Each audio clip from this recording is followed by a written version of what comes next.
Olá pessoal, bom dia, boa tarde.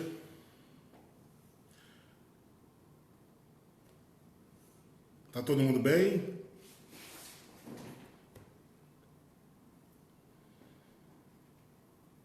Esperar o pessoal chegar aqui.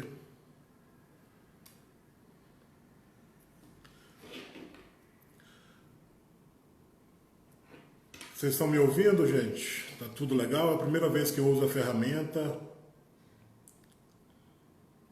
Júnior, Ana Maria, Luli, Fabi,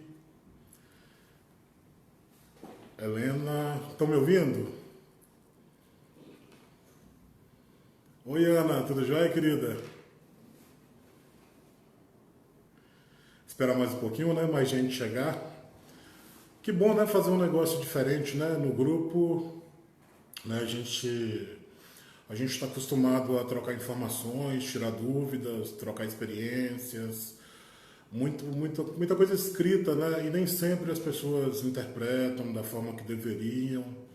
A gente também acaba prolongando demais, fazendo textos mais longos, né? E é sempre bom fazer algo diferente, né? Se ficar legal, a gente repete, né? A gente faz outro, aborda outro tema, né? E a ideia é justamente essa. A ideia é conversar um pouco sobre algumas coisas que surgiram e que a gente vem percebendo repetirem, né, ao longo das postagens, das publicações, né? Antes, até esperar um pouquinho para ver se chega mais gente, né? Já que bastante gente curtiu. Não sei se todos recordam, falando um pouco da história do grupo, já que o primeiro tópico foi justamente foi justamente falar sobre o grupo que eu escolhi, né? Eu vou falar aqui sobre o grupo, tentar ser rápido, falar sobre os inibidores, né? Alguns tópicos sobre os inibidores e falar sobre o PCR, né? E falar sobre novidades, né? Que já não são muitas novidades. E no final a gente fala sobre, né, possíveis temas que a gente pode abordar aqui também. Beleza?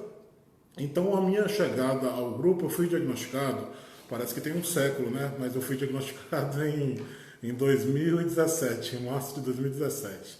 E eu cheguei, né, como um paciente igual vocês, igual todos aqui, só que um paciente mais curioso, né, tentando fuçar, estudar, tal. Então, com o tempo, né, a Laís, o Lucas, a Érica, os três me convidaram para ajudar eles no grupo.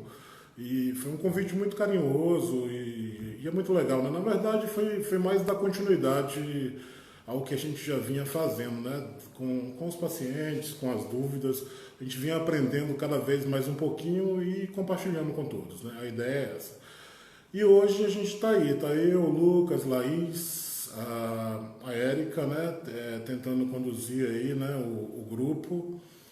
E hoje é o dia da gente fazer alguma coisa diferente, né? Fazer um vídeo, fazer uma live, né? Ter a participação de vocês, né? Afinal de contas, é difícil a gente tirar essas coisas do papel, né?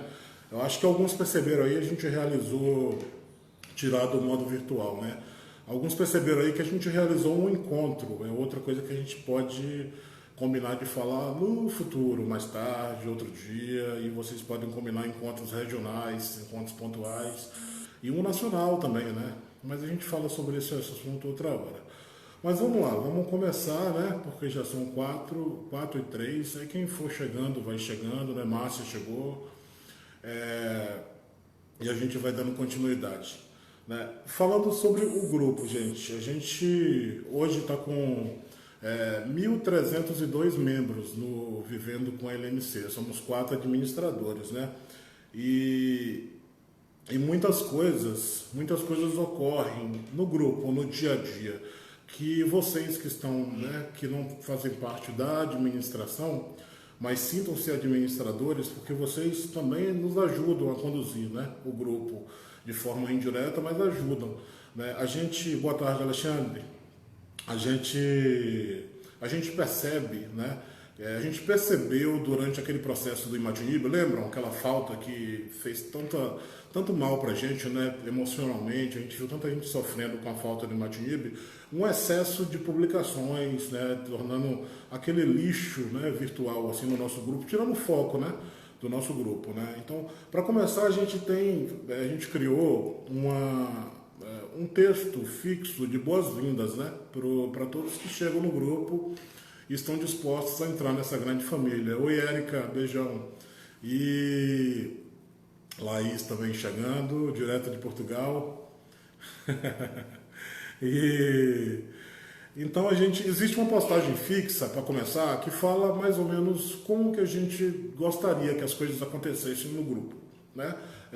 A gente não quis dar nome de regras a isso, né? Até porque fica uma coisa muito forte, mas é mais ou menos um escopo daquilo que a gente gostaria que acontecesse, que é um grupo onde a gente pode se sentir acolhido, onde a gente pode se sentir seguro, trocar informações, onde ali a gente pode, né, abraçar e ser abraçado o tempo inteiro. Então, para quem ainda não leu, muitos já leram, mas foi feito com muito carinho esse texto de boas-vindas a quem chega no grupo, e a gente pode pensar também em outras formas de melhorar essa receptividade. Mas eu acredito que o texto fixo lá já ajude bastante. E uma lida dá um panorama geral, né, sobre a LMC e nós portadores, né, ou seja, em nossa interação, né. Baseado nisso, né, eu estava falando sobre a questão da falta do imatinib. Naquela época, muitas postagens apareceram, né?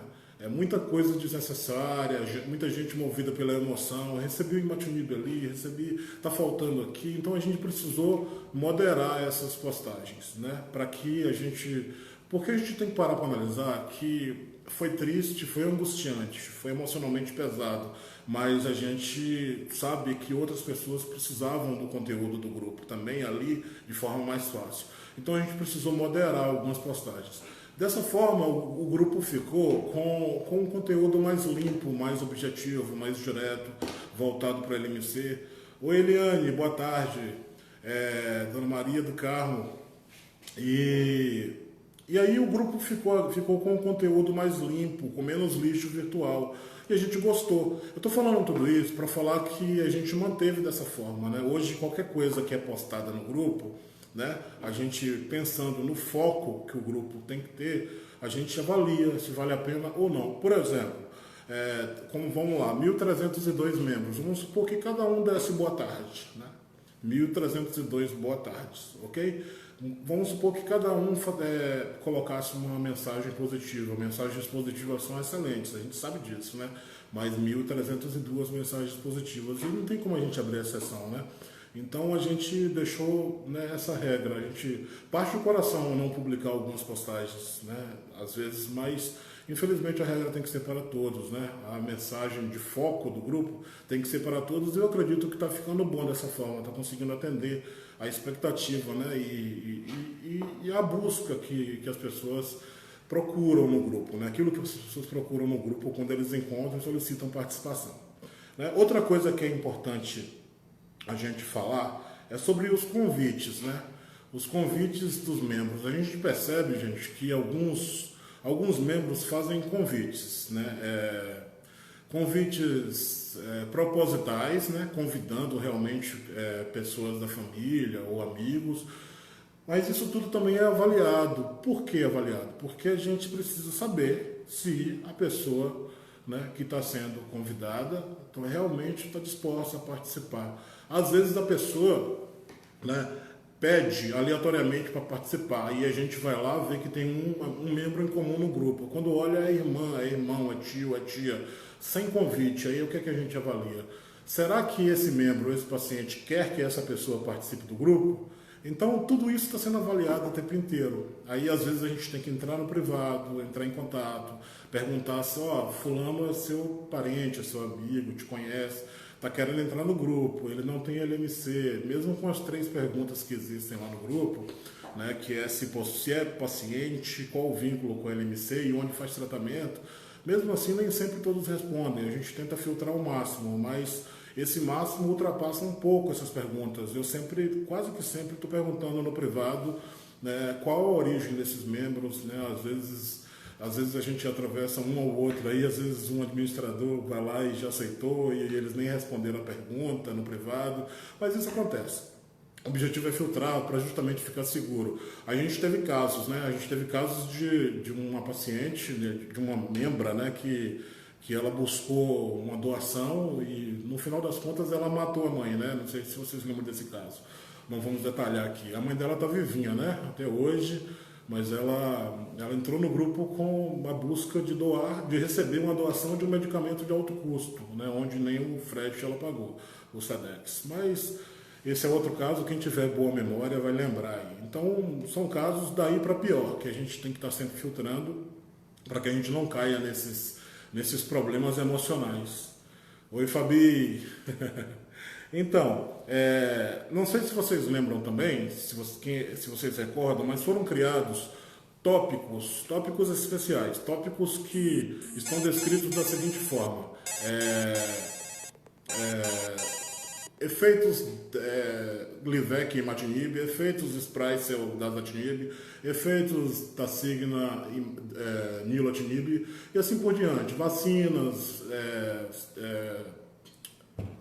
direitos, aposentadoria, INSS, enfim, diversos tópicos que eu criei para tentar facilitar essas buscas para vocês também.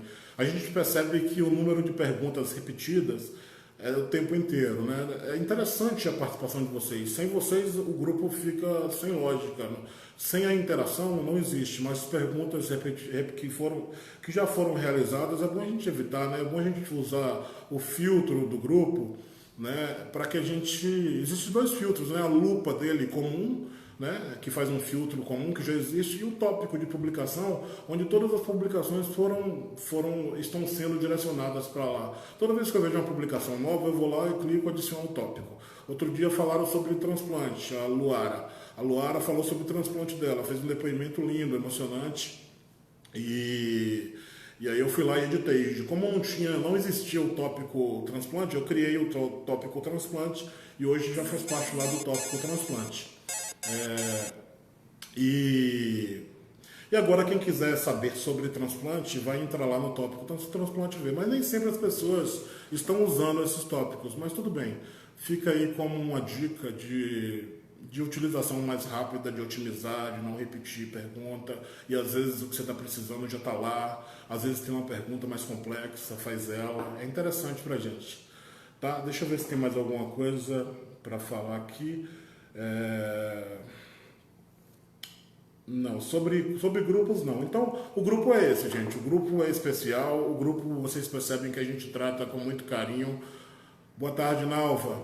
O grupo a gente trata com muito carinho. A gente tenta ao máximo tornar esse ambiente seguro, levar informações precisas para vocês. A gente não sabe tudo, a gente é paciente também.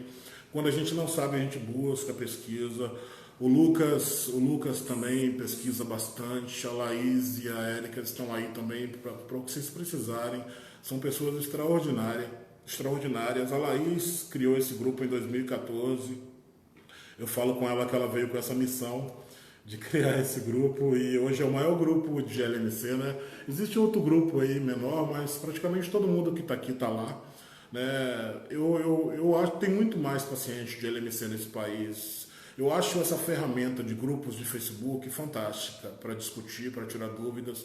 Eu falo porque eu participo de outros grupos, de outras patologias e eu percebo que é uma ajuda sensacional, né? É muito. Eu participo de grupos de linfoma, de PTI, né? De mieloma, de mielofibrose, né? E assim eu tentei criar um agora de leucemias agudas, porque não existe grupo de leucemias agudas nem de LLC. Mas está caminhando ainda bem devagarzinho, porque não é fácil chegar a aglomerar pessoas, né, a fazer esse filtro, a realmente tratar com pacientes, e nem todo mundo está disposto a administrar. Eu mesmo não tenho tempo para mais nada, não sei como é que eu consigo. Mas vamos levando. Esse é o nosso grupo e a gente vai melhorar ele cada dia mais. Vamos lá, gente, vamos falar sobre inibidores. A gente sabe que a gente tem 3 inibidores hoje disponíveis no Brasil, né? O Imatinib, que é o Glivec, o Dasatinib, que é o Sprycel, e o Nilotinib, que é o Tasigna, né? Então são esses 3 que a gente tem disponível. A gente tem aí o Ponatinib passando por um processo de, vamos chamar assim, entre aspas, nacionalização, né? entre relação com a Anvisa e chegar à farmácia de alto custo e chegar ao SUS. Infelizmente é um processo muito longo que depois, com maiores detalhes, a gente informa vocês. Mas o que existe no momento disponível são os 3 tradicionais já conhecidos, né? Sendo que 60 horas, né, família? Sendo que o Dasatinib, o Sprycel, ele recebeu recentemente, a gente recebeu recentemente um comunicado da Bristol, né? Ele não é da Novartis, né?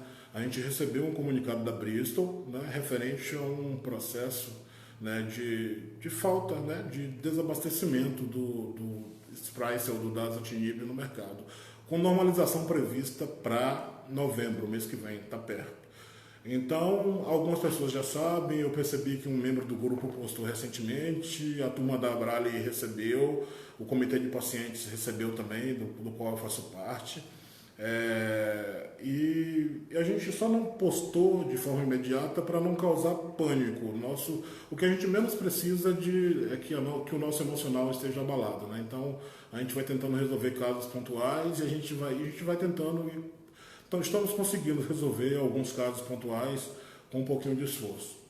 Mas parece que até o momento não tem ninguém sem DASA, realmente, sem medicamento. O Imatinib, gente, deu uma sobrada, tá? Eu costumo dizer que, felizmente, graças a Deus, está sobrando, né?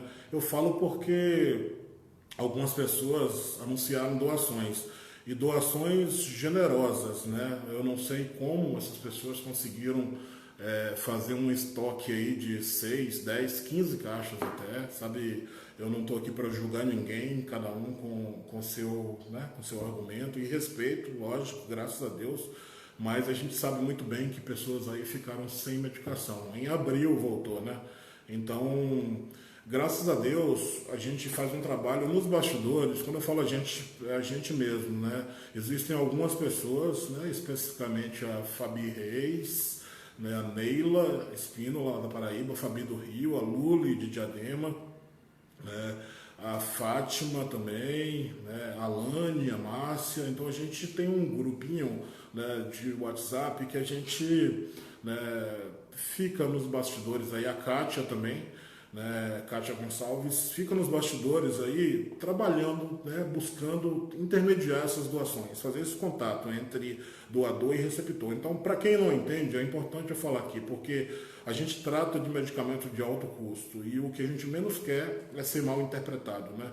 Acho que todos percebem a transparência que a gente trata com isso, mas qualquer cuidado é pouco ainda em relação à interpretação que alguém pode ter. Só para vocês terem noção, recentemente eu recebi um pedido, né, uma pessoa passando por uma dificuldade financeira, pedindo para mim ajudar ele a vender o Imatinib dele. Eu tive que conversar com ele, falar que não é assim que funciona, né, que além de fazer mal ele parar, né, com a medicação, né, os meus princípios não me deixam fazer isso, graças a Deus. Então o objetivo é ajudar, é fazer a doação, é ajudar quem está precisando sempre. Então, que fique aqui registrado, né, todos os medicamentos que chegam até nós ou que estão em nossa planilha virtual, nossa listinha do bem, né, todos eles são direcionados para pessoas que estão precisando. Quando acontece alguns casos de identificar alguma quantidade maior, algumas pessoas, né, podem comprovar isso posteriormente, o que é que eu faço? Porque normalmente a gente coloca doador e receptor em contato, tá? E aí, antes a gente identifica a doação, anota, né, na nossa planilhinha, na nossa listinha do bem, a gente anota quantidade, validade e qual o inibidor. Pega o telefone da pessoa e onde a pessoa mora para que a gente identifique a melhor logística. Por exemplo, hoje eu entrei em contato com a Ângela, lá de, acho que é Maceió, se eu não me engano. Então a Ângela já está para me passar as informações, identificando algum doador do Nordeste, a logística melhor. Que logística melhor é essa? Aquela que fique mais barato, um frete, um SEDEX, para quem for arcar com isso. Normalmente o receptor é o que chegue mais rápido para a pessoa não ficar sem medicamento. É essa que é a melhor logística, entendeu? E a gente não faz estoque, a gente não recebe medicamento. os medicamentos que a gente identifica, a gente deixa com os doadores. A gente pede para guardar com muito carinho, armazenar em local apropriado. Boa tarde, Joara. Depois da notícia do Azés. Beijão. E a gente pede para armazenar para que a gente faça esse intercâmbio, né? Para que a gente faça essa permuta entre doador e receptor. Devia ter desligado o WhatsApp aqui, tá bombando. Então, aí quando alguns casos acontecem de chegar, de identificar doações mais generosas, né? De 8, 10 caixas, esses casos aí eu prefiro tratar de forma mais tranquila. Eu prefiro explicar para a pessoa como é que funciona, se ela for fazer esse gerenciamento caixa a caixa, como eu expliquei agora, e dar uma segunda opção de mandar para mim, porque aí eu faço como eu fiz recentemente. Entreguei 16, depois mandei mais 6, ao todo 23 caixas de Imatinib direto para a Brale. 16 entreguei pessoalmente no nosso encontro de LMC em São Paulo, e ontem eu postei 7 caixas que eu recebi de um paciente aqui de Contagem, Grande BH. Então, eu acho que a demanda lá na Brale é muito alta, sempre tem gente procurando, então mais fácil, mais forte ficar com eles. O departamento de apoio ao paciente, representado pela Ita também, né? Ela está aqui no grupo também, provavelmente acho que não deu tempo de eu avisar ela, né, da live, na correria que ela anda na Brale, mas, oi Cláudia, tudo bem minha querida? Como é que tá aí esse pós-transplante, pós-pega de medula? Depois traz aqui seu depoimento, viu? Beijão pra você, Deus abençoe.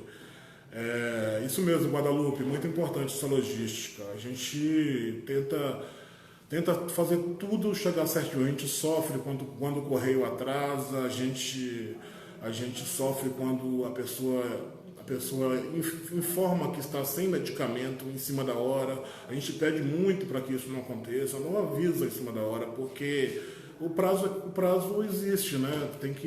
A pessoa tem que ir em casa pegar medicação quando não tiver no serviço, tem que postar, tem prazo do correio, tem que fazer cotação de frete, às vezes tem que combinar para a pessoa que vai pagar, depositar, enfim, requer tempo para tudo isso.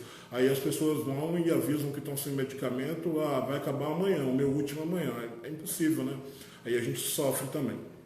Então é isso. Aí o que acontece? O que eu ia escrever, e na verdade foi isso que me chamou a atenção para tentar fazer uma live, apesar de nunca ter usado essa ferramenta, e vou tentar usar mais vezes agora. Se der certo, né? Se ficar bom, se eles estiverem gostando. O que chamou a atenção foi justamente isso, esse pedido, essa coisa de solicitar às pessoas que evitem armazenar medicação, que evitem estocar, porque o risco é muito alto da gente perder medicação, seja por validade, né, seja por algum extravio, né, a gente não pode se dar ao luxo disso. Eu soube recentemente de uma pessoa que foi a óbito naquele período lá de falta de Imatinib, infelizmente.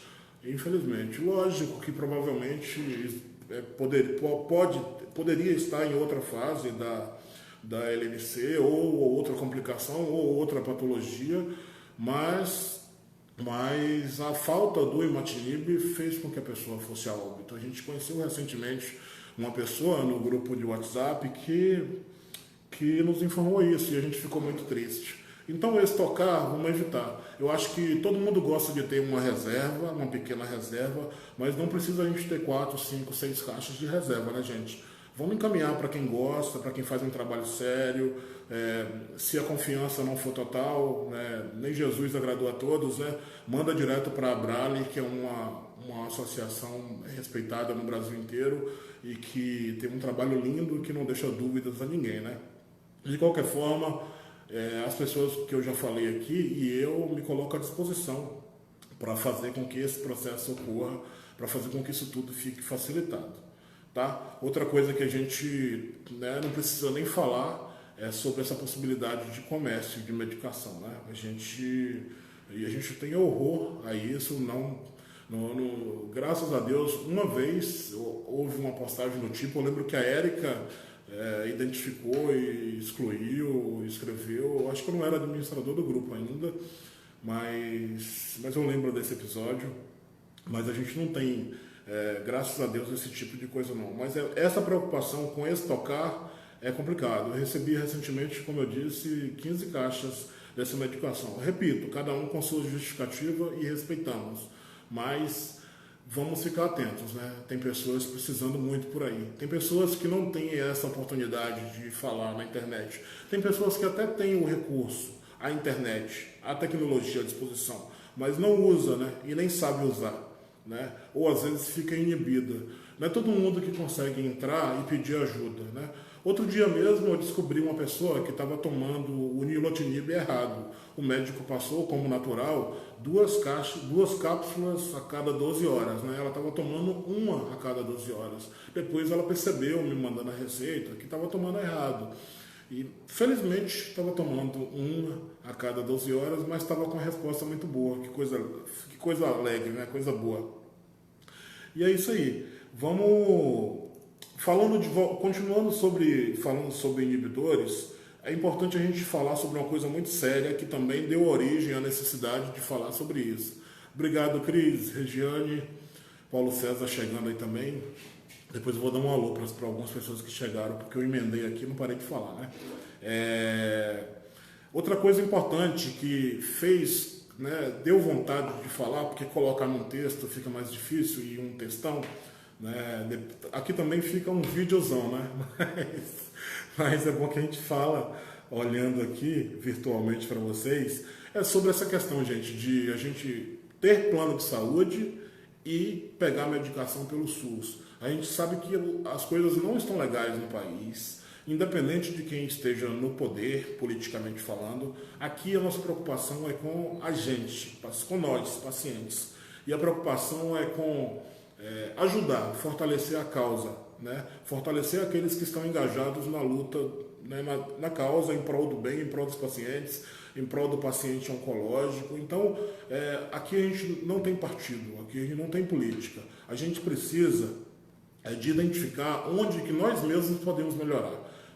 A gente vê toda hora, o tempo inteiro, pessoas que têm plano de saúde e pegam pelo SUS. Aí eu volto lá atrás, né? Cada qual tem os seus argumentos, tem a sua justificativa e sempre respeitamos. O respeito tem que ser primordial em qualquer situação. Mas eu tenho certeza que um caso ou outro, ou vários casos, podem ser repensados e os planos de saúde podem ser acionados, devem. Não sei se todos sabem, que também foi levantada essa questão, mas os planos de saúde de 2014 para cá, eles foram obrigados, né, a fornecer o quimioterápico oral, o antineoplásico, nossos inibidores. Então, você que tem plano de saúde, acione o plano de saúde. Não sobrecarrega o SUS, se for possível.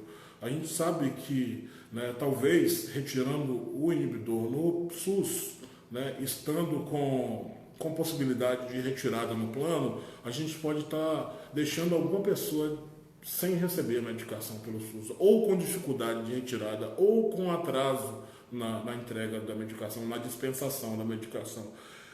Mas também, isso é quando a gente faz de forma, né, que deixa o nosso livre-arbítrio atuar. Ou seja, vou lá, vou fazer tudo pelo meu plano, mas na hora de tirar eu vou pelo SUS. Tudo bem, isso tudo pode ser repensado, né? Nós somos seres humanos, temos a capacidade de repensar qualquer coisa.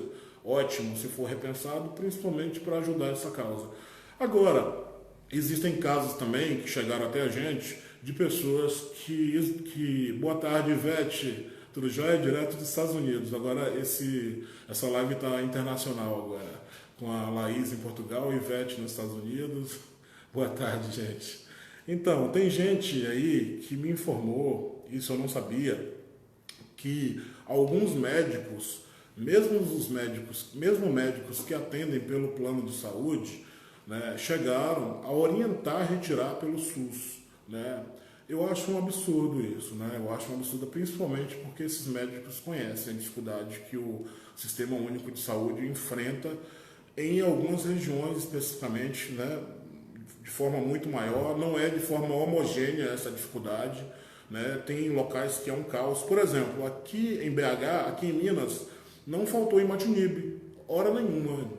de fevereiro a abril, se eu não me engano, que foi o período crítico, né? Mas em outras localidades vocês lembram o caos que foi. Então, em algumas regiões do Brasil, esse caos com o Imatinib foi muito mais intenso. Então a gente tem que tomar cuidado com isso. Eu não entendo qual é a justificativa desses médicos de atenderem pelos planos de saúde, porém indicarem o SUS para os pacientes. Lógico que não é porque eu estou falando isso aqui, que eu fiquei sabendo, que vai ser, né, gente, a justificativa de alguns que já pegam pelo SUS, que pegam pelo SUS e passam pelo plano, né? Alguns pacientes, deixa eu ver o que a Cassiane falou aqui. Exatamente, Cassiane. Alguns pacientes não sabem que o plano é obrigado. Isso mesmo, isso mesmo. Tem possibilidade de ressarcimento. Eu já fiz algumas postagens aqui, né, do documento que fala dessa obrigatoriedade, né, e vou postar novamente, vou tentar falar novamente. Eu ficava, confesso, sem graça de puxar essa discussão, mas agora o sistema está muito pesado, os problemas estão intensos, a gente não pode deixar de puxar essa discussão, porque nós somos pessoas do bem, a gente não pensa só na gente, não é isso? A gente quer que tudo fique bem para todos, né? Então vamos pensar direitinho em como a gente está atuando, se nosso plano de saúde pode fornecer, o momento é dele, né? O momento é dele fornecer esse medicamento e a gente tentar sobrecarregar menos o SUS. Falar em SUS, gente, não sei se todos estão sabendo, vou passar para um assunto que é polêmico e é assustador um pouco. Para quem não sabe, o SUS, como é que eu posso dizer? O SUS formalizou, vamos falar assim, o controle que, pelo que eu fiquei sabendo, já existia antes, o controle que era para existir antes e não estava existindo. O que é isso? Né? Pelo SUS, durante um tempo bom, razoável, eu conheço muitas pessoas que chegaram a tomar os 3 inibidores e tomam até hoje, alguns estão no terceiro. Hoje não vai ser mais possível, não sei se todos sabem disso. Hoje, a pessoa iniciou com imatinib, por exemplo, infelizmente por algum motivo, por toxicidade, por perda de resposta, precisa mudar de inibidor, né? Vai ter que existir um estudo, um trabalho aí em 2 mãos, um pensamento conjunto, junto com o hematologista, para ver qual o melhor inibidor, né? Para ele tomar como segunda opção. Por quê? Porque o SUS não fornecerá mais o terceiro inibidor. Na verdade, eu até achava que ele não fornecerá, mas aí eu descobri essa semana que isso já era para estar acontecendo, né? Porque esse controle só não estava sendo feito. E a partir de agora, eles resolveram colocar em prática esse controle de quem já tomou o segundo e não forneceu o terceiro. E aí a pergunta vem à tona, né? E aí, como é que faz? Judicialização, ou seja, processo judicial para tentar tomar o terceiro inibidor. Tentar ser mais claro, tomou o imatinib, não deu certo, estudou com o hematologista qual o melhor inibidor. Por que estudar? Porque existe inibidor que funciona para um tipo de mutação, por exemplo, e outro que funciona que são mais sensíveis. Existem mutações que são mais sensíveis a um inibidor e outras a outro inibidor. Por isso que é protocolar fazer uma pesquisa de mutação, uma perda de resposta a inibidor, imatinib principalmente, para que o médico possa decidir qual o melhor inibidor a tomar. Beleza? Uma vez que um percentual, né, interessante aí, de, se eu não me engano, 25% a 30%, eu não lembro exatamente, o Lucas pode me falar melhor, não sei se ele está online, de pessoas que perdem resposta, que criam resistência ao primeiro inibidor, imatinib, demonstram alguma mutação. E são várias mutações existentes. Algumas funcionam com o DASA, outras funcionam com o NIL, e outras com nenhum dos dois. Uma, principalmente, a T315I, ela funciona só com o ponatinib, que está nesse processo aí lento de, entre aspas, nacionalização. Daí a importância do protocolar do protocolar teste de mutação, pesquisa de mutação. Mais ainda, uma vez que tem que discutir com o médico qual inibidor vai tomar depois do primeiro. Por quê? Porque não tem terceira opção. A terceira opção é a justiça. E aí cabe a defensoria pública, o advogado particular, enfim, cabe de como vai se arrastar esse processo judicial para tomar a terceira medicação. Então, a escolha da segunda medicação tem que ser muito bem feita, principalmente com a pesquisa de mutação realizada, definindo se há ou não mutação. Entenderam? Espero que tenha ficado claro isso, porque é importante a gente saber, para aqueles que estão passando por um processo de mudança, assim como eu passei, o imatinib não funcionou comigo, 12 meses tentando. Tive que mudar para o nilotinib. Com o Nilo, com 6 meses eu consegui todas as respostas, e agora, 2 anos e 7 meses depois, até postei, né, meu primeiro exame que veio indetectável. Mas, graças a Deus, já era o inibidor que funcionou comigo. Se eu tivesse alguma mutação das dezenas que tem por aí, né, que não fosse sensível ao Nilo, o Nilo não atenderia para mim também, entendeu? Teria que ir para o terceiro. Então, antes de queimar um cartucho, um segundo cartucho, é interessante passar por essa pesquisa. Tá? É isso, a Eliane escreveu aqui. Exatamente, Eliane. É isso que acontece aí no Piauí. Eu lembro, inclusive a primeira vez que eu falei sobre esse assunto foi num comentário seu, não sei se você lembra, lá no grupo. Você falou aí que a sua hemato diz que só há 2 inibidores disponíveis pelo SUS. Eu também achei até que fosse algo recente, Eliane. Mas não é. Isso sempre existiu, pelo que eu fiquei sabendo recentemente, após uma consulta de minha hematologista. Apesar de eu fazer numa clínica particular, pela Unimed aqui, ela também é hematologista do SUS, do Hospital das Clínicas da UFMG, aqui em BH. E ela me falou, Tiago, isso aí sempre existiu. Apenas agora eles estão fazendo um controle. E aí o terceiro inibidor passa a ser questão judicial. As pessoas têm que entrar na justiça para conseguir. Então as coisas estão mais difíceis. Então por isso que a gente tem que ir lá atrás, sabe, e buscar facilitar as coisas para quem está ficando sem imatinib, por exemplo. Não vamos tocar, vamos fazer isso chegar mais fácil para as pessoas, vamos doar para quem está na linha de frente desses processos de doação. Então, mais uma vez, isso fortalece mais ainda a necessidade de fazer com que esse fluxo aconteça de forma mais fraterna, né, mais positiva possível. Então é isso, gente.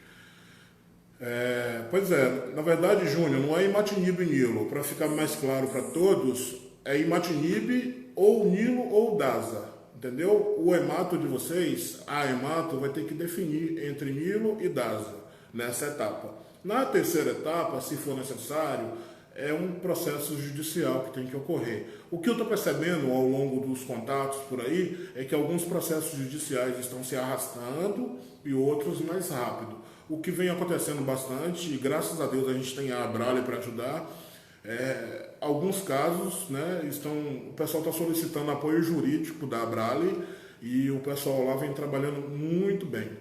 Um caso recente agora, até da cidade da Laís, de Carpina, em Pernambuco, recebeu uma atenção jurídica excelente da Abrale, não só ele também, outros casos lá de Goiás e do Espírito Santo. A gente está sempre colocando o pessoal, quem tiver com dificuldade, né, judicial, tem que procurar apoio onde a gente encontrar. E hoje em dia esse apoio vocês podem encontrar na Abrale. O pessoal do jurídico lá trabalha bastante.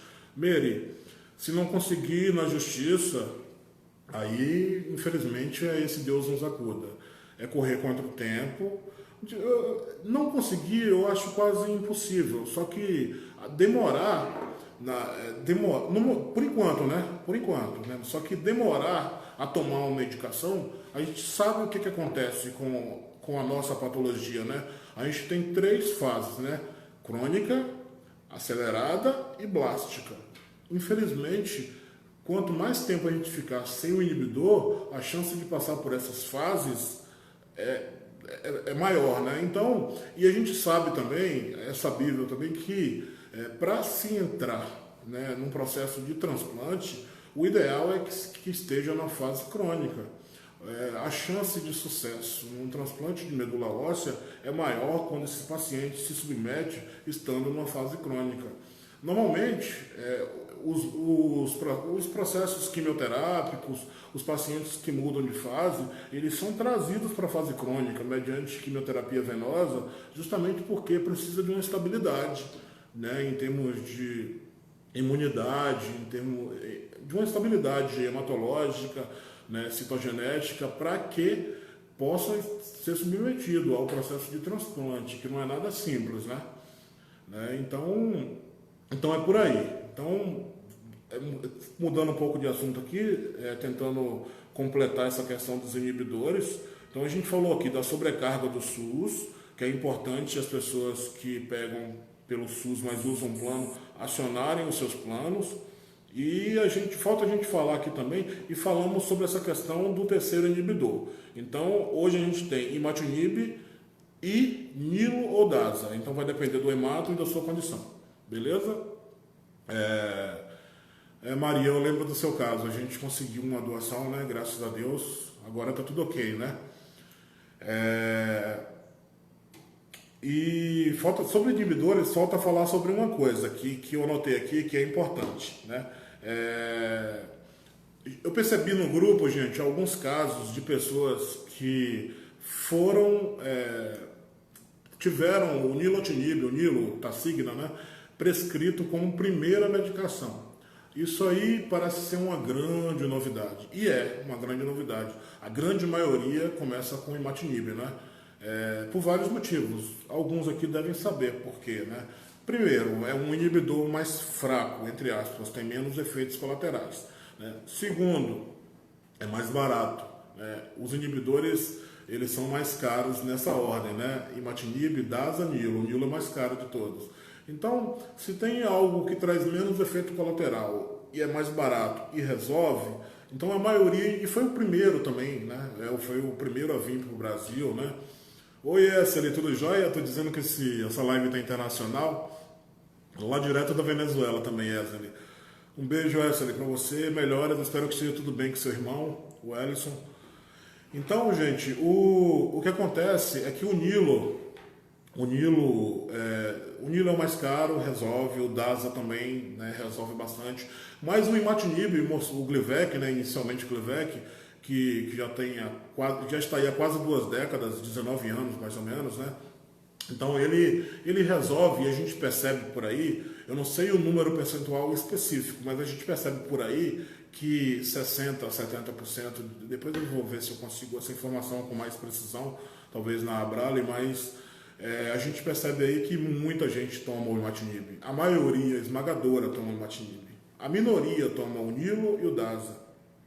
E felizmente a grande maioria também, muito felizmente, graças a Deus, está com excelente resposta. Muitos, desculpa gente, muitos indetectáveis, né? Há muitos anos. Eu conheço vários aí há 10, 14, 15, 18, 19 anos.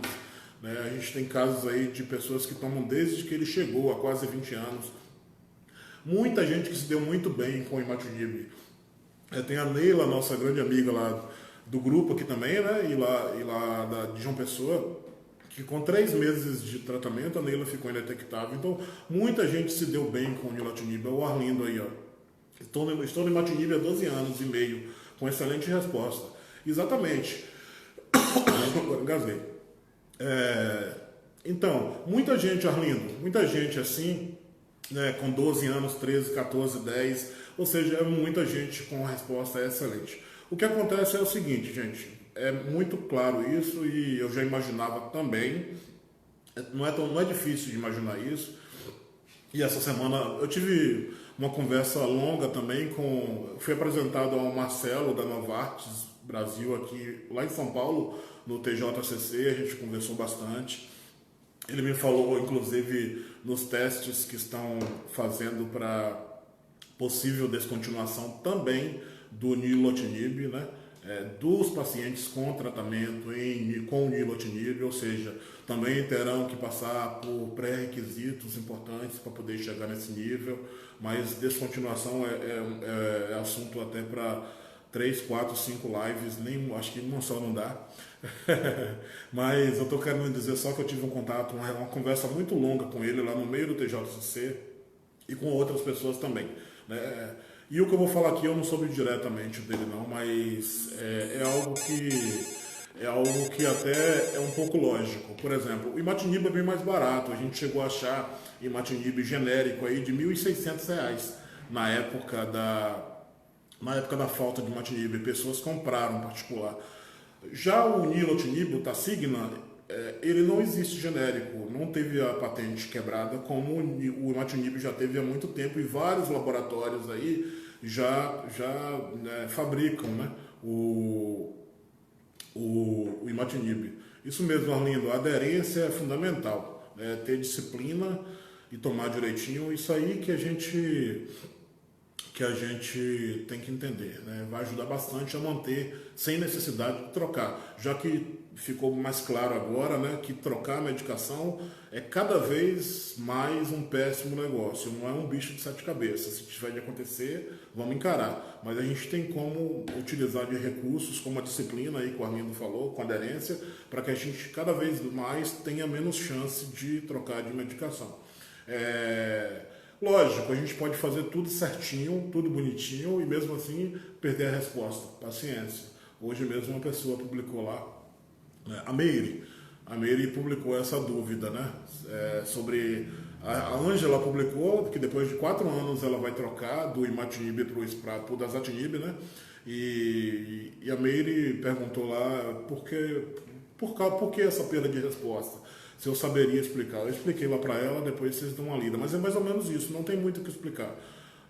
Pode ser desde uma falta de aderência, de tomar direitinho, de disciplina, de alimentação, de interação medicamentosa, como pode ser feito tudo isso direitinho e organismo, cada um é único, gente. A gente não sabe o que acontece. Da mesma forma que a gente cansa de ver casos aí de pessoas que não tomam a medicação direito, que falham um dia ou outro e seguem com excelentes respostas. Vamos explicar, eu até escrevi lá, eu acho que o importante é a gente fazer a nossa parte, fazer tudo direitinho, e a gente fica com a consciência tranquila. Mas voltando a falar da questão do Nilo, é mais ou menos assim. A Novartis, eu imagino, e eu confirmei isso essa semana, a minha imaginação, que exista também uma necessidade comercial nisso tudo aí, né? De uma hora para outra, os médicos começaram a prescrever o Nilo como principal medicação, não é à toa, não é simplesmente porque ele traz excelentes respostas, porque ele é muito bom, enfim, ele é realmente muito bom, mas ele é muito mais forte, ele é pesado, ele ataca o fígado, né, ele pode trazer questões pancreáticas, cardíacas, enfim, a gente não vai aqui assustar, falar, descrever uma bula, mas ele é muito forte. E eu, se eu pudesse ficar no Imatinib, eu ficaria, ou iniciar com ele. Mas alguns médicos estão passando, né?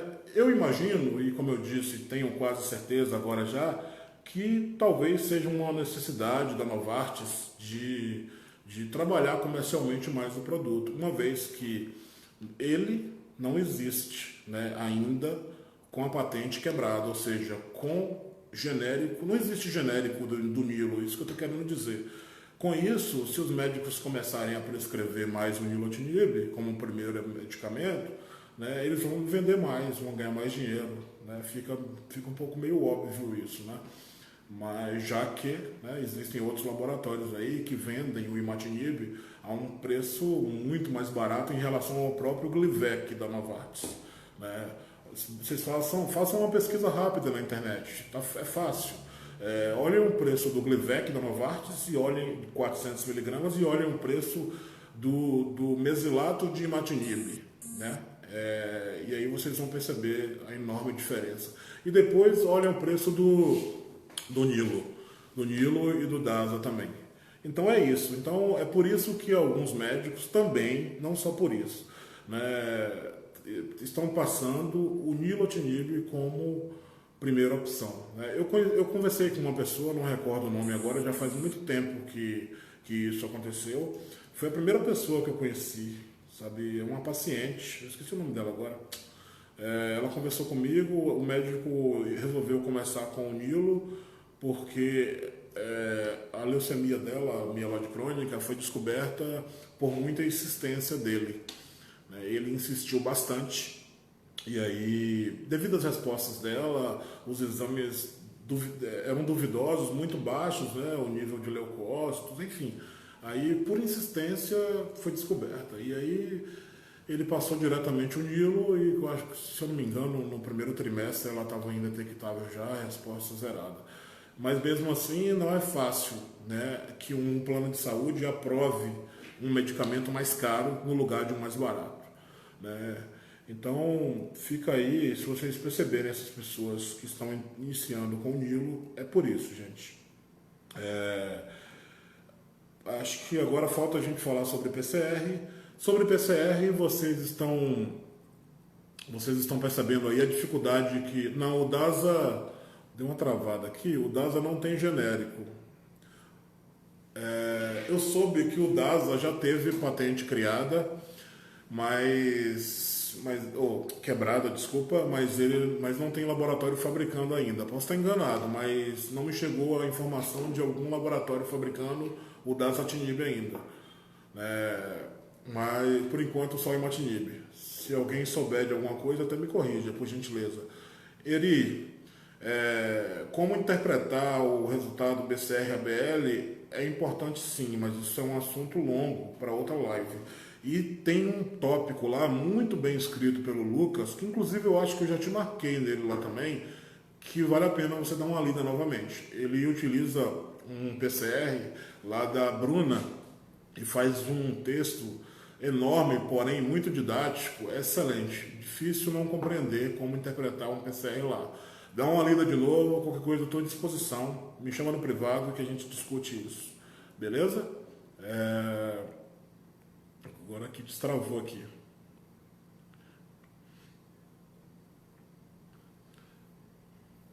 Vanessa está assistindo. Então, gente, agora acho que para não prolongar muito, só falta eu falar agora sobre PCR. Muitos locais sem fazer o PCR, né? Alguns encerraram a parceria com o HC com o laboratório da USP, né? Com o Dr. Israel lá, né? E estão buscando outras opções já há alguns meses, né? A gente está aí nessa luta para a incorporação do PCR ao SUS, né? Houve a recomendação da Conitec, né? Que é a Comissão Nacional de Incorporação de Tecnologias ao SUS, onde vocês perceberam que ocorreu uma pesquisa pública, né? Para que a gente... É esse o procedimento, né? É feito um processo, né? Um processo público de resposta de algumas perguntas, baseado num documento teórico a nível de patologia e tratamento, para que justifique essa incorporação do PCR ao SUS. Isso aí está em tramitação ainda, mas a gente tem uma esperança muito grande que esse processo de incorporação do PCR ao SUS aconteça.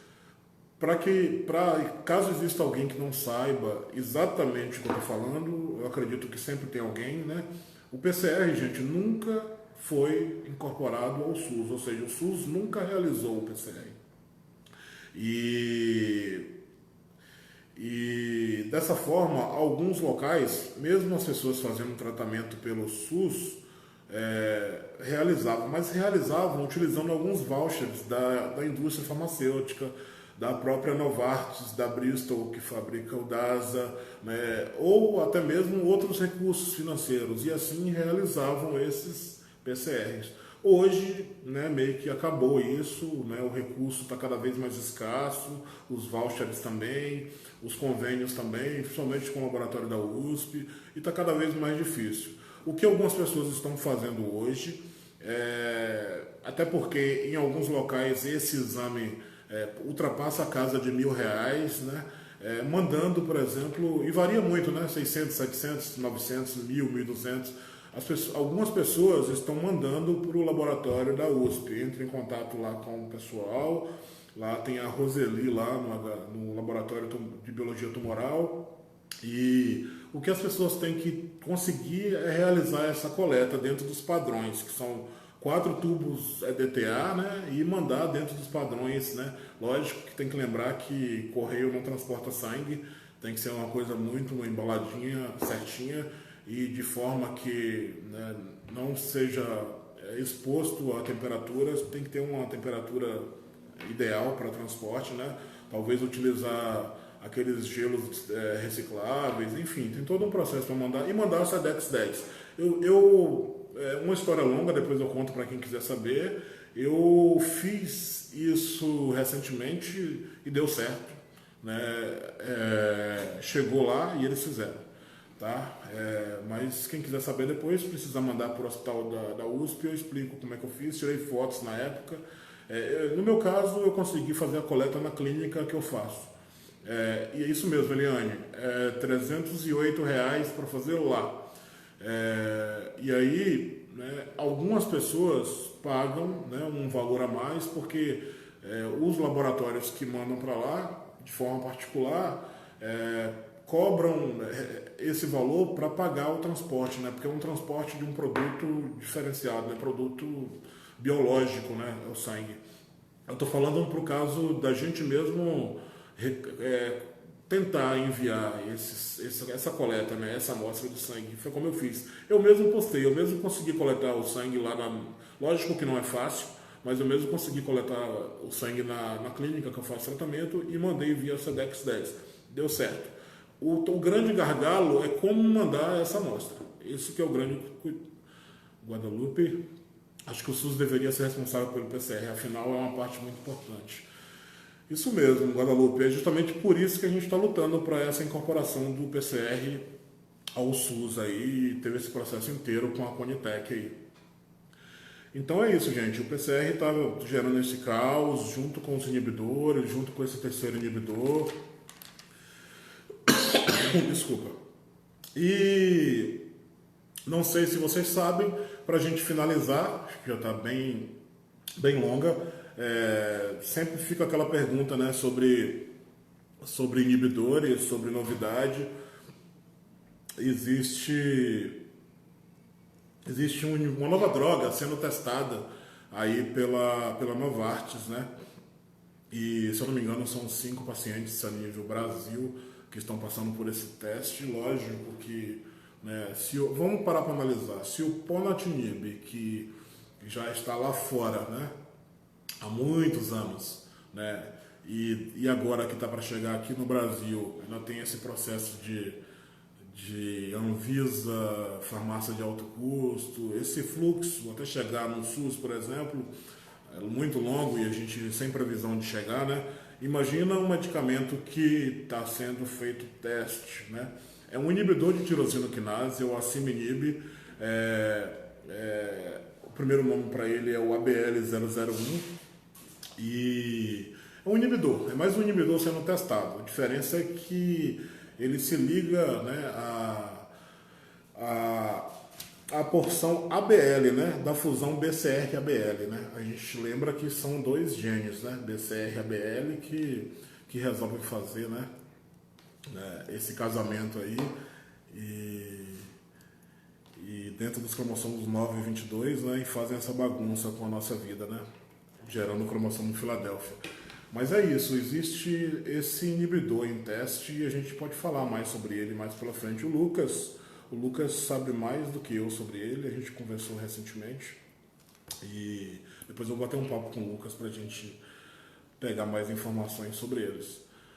Beleza, gente? Alguma dúvida, alguma sugestão? Vocês gostaram? Posso encerrar? A gente pode falar mais posteriormente sobre efeitos colaterais. A minha ideia é mais para frente falar com vocês sobre questões emocionais, porque no meu humilde ponto de vista é isso que faz a gente ficar bem ou a gente ficar mal. Se a gente cuida do nosso emocional, facilita muito a vida de qualquer inibidor, de qualquer hematologista. Então, é do emocional que traz a nossa discussão para os efeitos colaterais, para os nossos processos, né, entre aspas, depressivos, para os nossos desânimos, cansaços, cãibras, né, para tudo. Então, se a gente fizer um outro contato para falar sobre emocional, como lidar com isso, né? De que forma vocês estão lidando, como a gente pode sugerir, como a gente pode ajudar as pessoas. E obrigado, Fabi, para ficar aqui até as 19, eu fico falando, hein? Falar sobre interrupção dos usos dos inibidores, Arlindo. Você fala sobre a descontinuação ou sobre não ter mais? Por nada, Ana. Obrigado a você.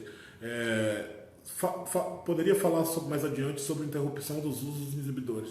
Bem, tratando-se de descontinuação, eu acho sempre importante falar sobre o meu posicionamento, né? Eu sou diferente, né?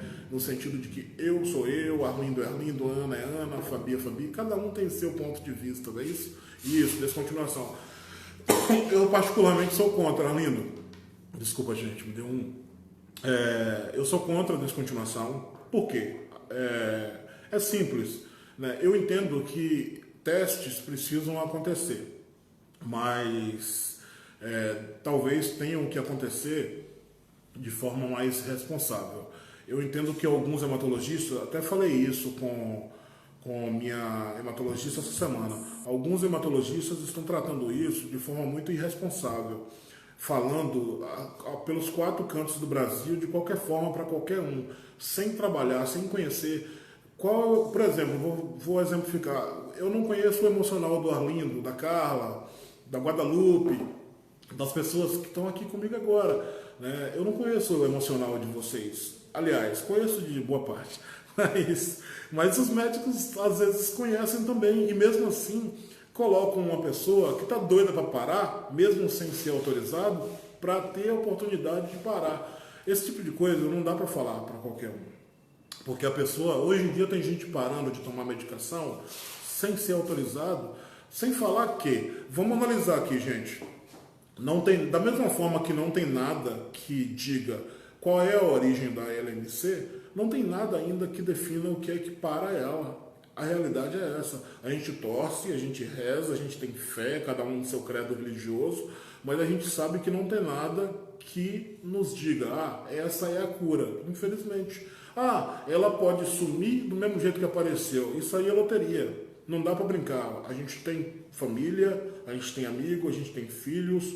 No meu caso, eu não me coloco numa loteria. Me desculpe quem tem opinião diferente, mas eu não me coloco como cobaia numa loteria, respeito quem acha. Eu acho que testes têm que acontecer para que as pesquisas continuem, mas esses testes têm que ser pontuais. Não podem ser com qualquer um, entre aspas. É justamente isso que eu quero frisar aqui. Eu, particularmente, se eu tivesse há 15 anos indetectável, como eu conheço muitas pessoas, o próprio Arlindo, 12 anos, né, Arlindo? Eu te entendo perfeitamente. Se eu tivesse há 12 anos indetectável, eu não pararia.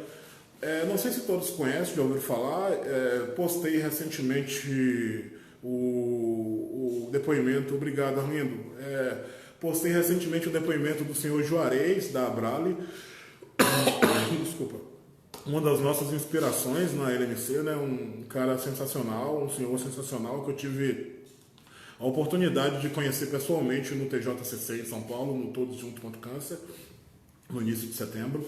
E o Juarez, ele tá lá, ele participa com a gente em outros grupos. O Juarez fala claramente que ele não para de tomar. Ele é um cara que tem 26 anos de LMC, gente. Você sabe o que é 26 anos de LMC? Então, e outra coisa, ele não tem só a LMC, ele tem a LMC há 26 anos. Né? Ouçam o depoimento dele novamente e vocês vão entender o que eu estou falando. Ele, além de ter há 26 anos, ele é presidente da Abrale, vice-presidente da Abrale, ao lado da Merula Stigl. A Merula, uma das idealizadoras também do movimento Todos Juntos contra o Câncer, e presidente da Abrale hoje também, né? Ela é paciente de talassemia, ela não é paciente de leucemia, nem de linfoma, mas nem por isso deixou de ser intuída, né, de ser inspirada e inspiradora dessas causas aí para os pacientes, em prol, né, dos pacientes oncohematológicos. Então o Juarez, o senhor Juarez, ele fala, eu não paro. Aí no dia que eu ouvi isso, Arlindo, eu ouvi o senhor Juarez com 26 anos de LMC, desde que iniciou, desde que o Glivec chegou ao Brasil, ele toma e está indetectável. Quando o senhor Juarez falou isso, eu falei comigo mesmo, ele não está falando isso à toa, né? Vamos respeitar a humildade, os cabelos brancos, a experiência de vida dele. Ninguém tem 26 anos de LMC à toa. Ele é um grande exemplo pra gente. Sim, a Merula é um anjo. Eu tive a oportunidade também de conhecê-la, de abraçá-la. Foi até aniversário dela ontem. Parabéns, Merula. Então é isso, gente. Eu também sou contra a descontinuação. Existem muitos comentários no grupo sobre a descontinuação. Uns gostam quando eu falo, né, que eu sou contra, outros não gostam, mas é mais ou menos assim. O inibidor de tirosina quinase, o nome já fala. O que é que o remédio faz? Ele inibe, né, a tirosina quinase de, né, promover essa bagunça. A tirosina quinase promove a bagunça. O remédio inibe a tirosina, ou seja, o remédio inibe a produção de tirosina quinase, né? O que vai acontecer se tirar o remédio? A tirosina quinase vai voltar a existir, vai voltar a fazer bagunça. Alguns demoram mais, outros menos, mas sabe-se que 50% dos que pararam, a LMC voltou. Ah, mas tem que... esse controle existe, a PCR mensal, entendo disso tudo. Mas não sei se vocês sabem também, mas até mesmo pelo plano de saúde é difícil fazer um PCR mensal. Eu conheço uma pessoa que depois de 10 anos de indetectável, né, resolveu aderir à sugestão da hematologista de entrar no teste de descontinuação, né?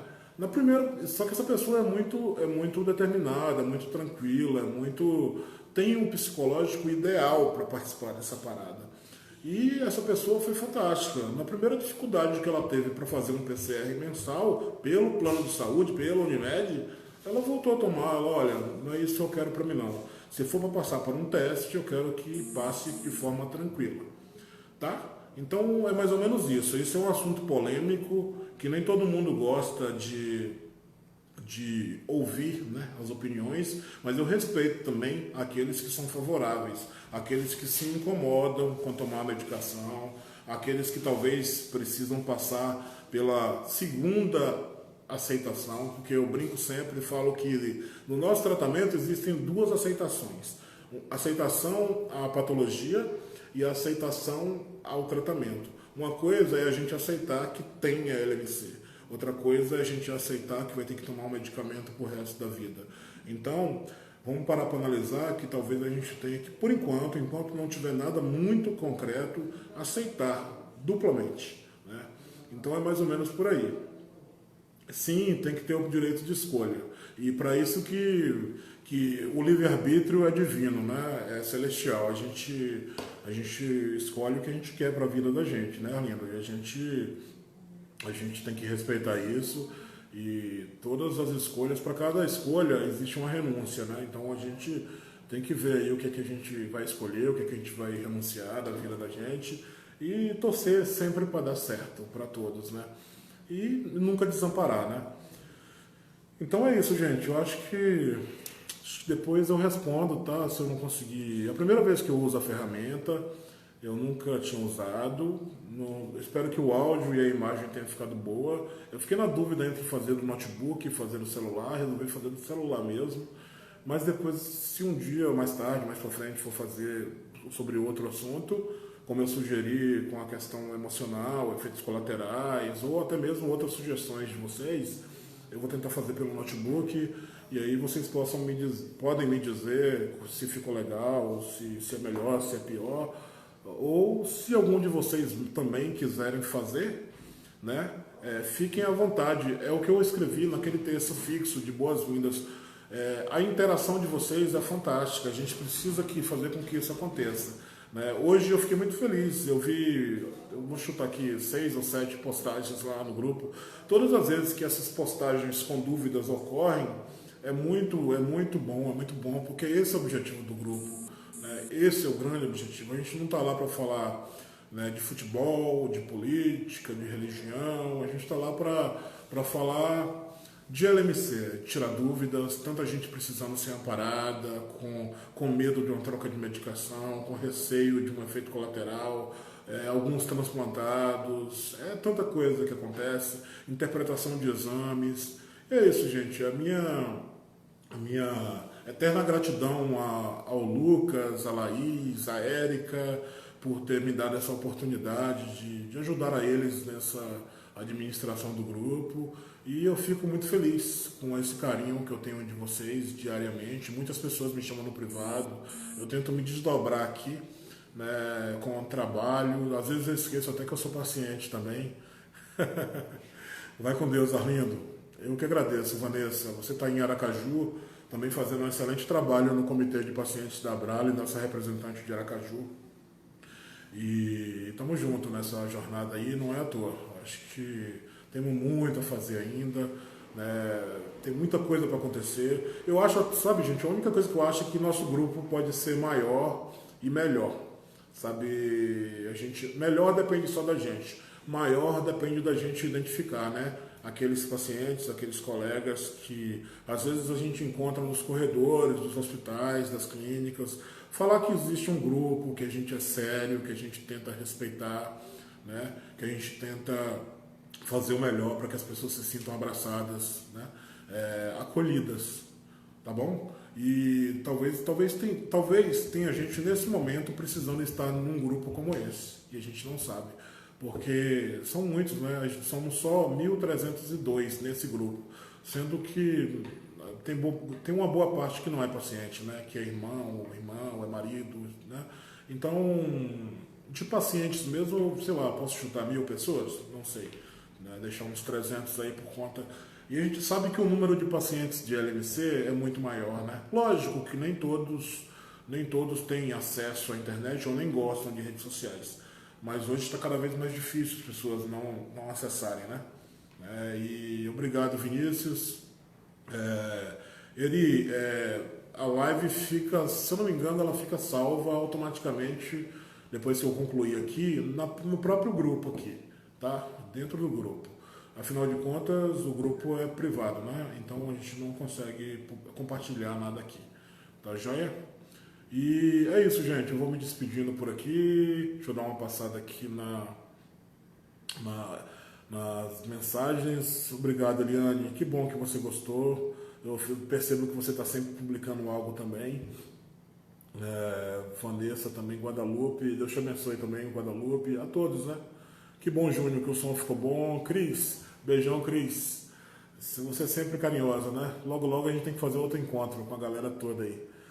Tá bom, gente? Fiquem com Deus. Eu acho que já deu, né? Senão vocês vão ficar sonhando com minha voz. Criar uma página no YouTube, Júnior, não dou conta não. Meu dia tem que ter, como a Fabi falou, 60 horas. É muita coisa. É uma loucura, você não tem noção. Tem horas que é difícil conciliar, tá? Confesso. Mas as pessoas entendem quando eu demoro às vezes para responder. Elas sabem que, né, eu tô aqui em Belo Horizonte, né? E eu trabalho bastante. E é muita coisa, né? Tem muita coisa para atender. Muita coisa. Fiquem com Deus, tá? Fiquem com Deus, até breve. Obrigado pela atenção. Né? Depois eu mesmo vou me ver falando novamente para ver se eu falei muita besteira. Tchau, gente. Até breve. Obrigado, Viviane. Todos nós, Júnior, somos abençoados. Ailia, somos todos guerreiros. Juntos somos mais fortes. Vou finalizar, gente, tá? Fiquem com Deus. Até mais.